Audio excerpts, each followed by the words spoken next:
હવામાન વિભાગ દ્વારા વરસાદની આગાહી કરવામાં આવી હતી. સુરત શહેરના વિવિધ વિસ્તારમાં વરસાદનું ફરી આગમન થયું હતું. જ્યારે વરસાદે સિવિલ હોસ્પિટલની પ્રી મોન્સૂન કામગીરીની પોલ ખોલી દીધી હતી. સિવિલ હોસ્પિટલની ડ્રેનેજ સહિત વરસાદી પાણીના નિકાલ માટે બનાવવામાં આવેલ ચેમ્બરોમાંથી વરસાદી પાણી ઉભરાતા ROM લોબી સુધી પાણી ભરાઈ ગયું હતું.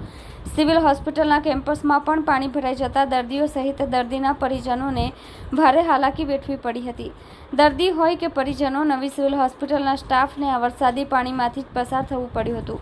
પાણી ભરાવાના કારણે તાત્કાલિક પાણી બહાર કાઢવા માટે કામે લગાવી દેવામાં આવ્યા હતા. પહેલા જ વરસાદમાં આ રીતની સ્થિતિથી સિવિલ તંત્રની કામગીરી સામે અનેક સવાલો ઊભા થયા છે.